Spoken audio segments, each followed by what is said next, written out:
কোনো রকম জেলেটিং বা আগার আগার ছাড়া তৈরি করে নিতে পারবেন কাঁচা আমের টক মিষ্টি জ্যাম বা জেলি, যেটা একবার তৈরি করে সারা বছর সংরক্ষণ করে রাখতে পারেন।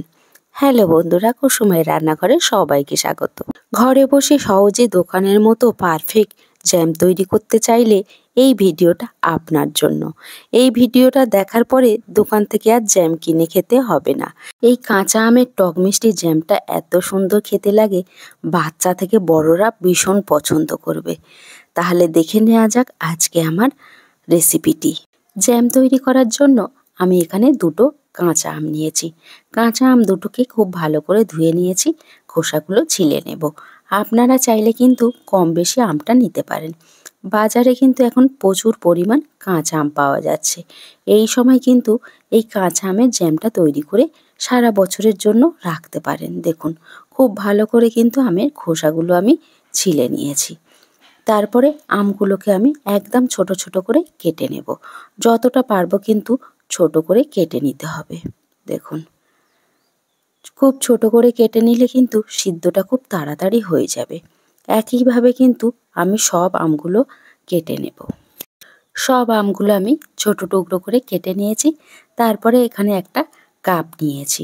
কাপটা মেপে আমি 1 কাপ কাঁচা আমের টুকরো নিয়ে নেব। অবশ্যই করে কিন্তু এই কাপটা মেপে নেবেন। তারপরে এখানে আমি একটা ফ্রাই প্যান নিয়েছি, কেটে রাখা আমের টুকরোগুলোকে দিয়ে দেব। তারপরে ওই কাপ মেপে কিন্তু আমি 2 কাপ জল দেব। এই জন্য কিন্তু আমি আমের টুকরোগুলো মেপে নিলাম। 1 কাপ আমের টুকরোর জন্য আমি 2 কাপ জল দিয়ে খুব ভালো করে 10 মিনিটের মতো সিদ্ধ করে নেব।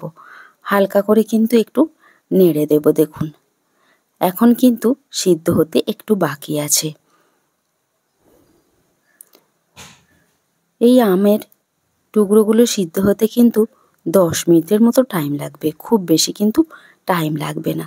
দেখুন, অনবরত নাড়তে নাড়তে দেখবেন আমের টুকরো কিন্তু অনেকটাই সিদ্ধ হয়ে গেছে। আমি আপনাদেরকে একটু তুলে দেখাচ্ছি। দেখুন, এই রকম সিদ্ধ হলে কিন্তু আপনারা বুঝে নেবেন যে এটা রেডি হয়ে গেছে। দেখুন, একদমই কিন্তু আমার জেলি তৈরি করার জন্য পারফেক্ট আমগুলো সিদ্ধ হয়ে গেছে। এবার আমি এগুলোকে একটু হালকা করে নেড়ে নেব। নেড়ে নিয়ে গ্যাসের ফ্লেমটাকে বন্ধ করে দেব। আমি এটা বন্ধ করে দিয়েছি। তারপরে এখানে একটা মিক্সিং বোল নিয়েছি আর একটা ছেঁকনি নিয়েছি। এটাকে আমি ছেঁকে নেব। এই আমের টুকরোগুলো কিন্তু আমি নেব না, এর জলটা নেব। হালকাভাবে স্প্যাচুলা দিয়ে একটু নেড়ে নেব। এগুলো কিন্তু আমাদের অন্য কাজে ব্যবহার হবে। আমি এই জলটা নিয়ে নিয়েছি। দেখুন, এটা 1 কাপের মতো জল হয়েছে। তারপরে ফ্রাই প্যানে ঢেলে দেব। 1 কাপ আমের জলের জন্য আমি এখানে 1 কাপ চিনি দিয়ে দেব।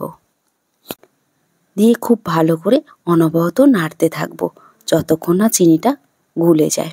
এটা কিন্তু অনবরত নাড়তে হবে, নাহলে নিচে লেগে যেতে পারে। এখানে কিন্তু 1 কাপ আমের জলের জন্য আপনাকে 1 কাপ চিনি নিতে হবে। দেখুন, ধীরে ধীরে কিন্তু আমার চিনিটা গুলে গেছে। তারপরে এখানে আমি কাঁচা আমের জেলি বানাচ্ছি, সেই জন্য আমি একটু 2 ফোঁটা গ্রিন ফুড কালার দিয়ে দেব। আপনারা চাইলে নাও দিতে পারেন, এটা অপশনাল। দেখতে ভালো লাগার জন্য আমি গ্রিন ফুড কালারটা ইউজ করলাম, যেহেতু কাঁচা আমের কালারটা কিন্তু গ্রিন কালার। দেখুন, এখনও কিন্তু এটা রেডি হয়নি। সারা বছর সংরক্ষণ করার জন্য এখানে আমি 1 চামচ হোয়াইট ভিনেগার দিচ্ছি। ভিনেগারটা যদি না আপনাদের কাছে থাকে, আপনারা কিন্তু পাতিলেবুর রসটাও দিতে পারেন। ভিনেগারটা দিয়ে খুব ভালো করে আমি নেড়ে নিয়েছি। দেখুন, তারপরে এখানে একটা প্লেট নিয়েছি, এটাকে আমি একটু চেক করে দেখাচ্ছি। দেখুন, ঠান্ডা হয়ে গেলে কিন্তু প্লেটে বসে যাবে। তারপরে এরকম আঙুল দিয়ে একটু চেক করে দেখাচ্ছি। দেখুন, এটা কিন্তু আমার হয়ে এসছে। আঙুলে নিয়ে একটু চেক করে দেখবেন, একটু চটচটে ভাব আসলে তখন ভাববেন কিন্তু আপনার জ্যামটা রেডি হয়ে গেছে। আর প্লেটে কিন্তু একদমই আর গড়িয়ে যাচ্ছে না। দেখুন, আপনাকে দেখাচ্ছি, আমার কিন্তু এটা রেডি হয়ে গেছে।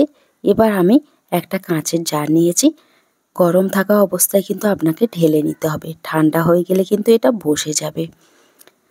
এটাকে কিন্তু ফ্রিজে রাখার দরকার নেই, এই রকমভাবে 4 থেকে 5 ঘন্টা রাখলে কিন্তু এটা কিন্তু একদমই সেট হয়ে যাবে। আপনারা কিন্তু অবশ্যই করে এই জ্যামটা কোনো কাঁচের বয়মের মধ্যে রাখবেন। ফিরে এলাম 4 থেকে 5 ঘন্টা পরে। দেখুন আমার জ্যামটা কিন্তু একদমই পারফেক্টভাবে সেট হয়ে গেছে। এইভাবে কিন্তু আপনারাও বাড়িতে বানিয়ে নিতে পারেন। এগুলো কিন্তু একদমই তৈরি হয়ে গেছে খাওয়ার জন্য। বাজারে কিন্তু এখন প্রচুর পরিমাণ কাঁচা আম পাওয়া যাচ্ছে। আপনারা কিন্তু এই রকম জ্যাম বানিয়ে সারা বছরের জন্য সংরক্ষণ করে রাখতে পারেন। আমার আজকের রেসিপিটা আপনাদের কাছে কেমন লাগলো অবশ্যই করে কমেন্ট করে জানাবেন। ভিডিওটা ভালো লাগলে একটা লাইক দিয়ে চ্যানেলটাকে সাবস্ক্রাইব করে আমার সাথেই থাকবেন। ভালো থাকবেন, সুস্থ থাকবেন। আবার ফিরে আসবো অন্য কোনো রেসিপি নিয়ে।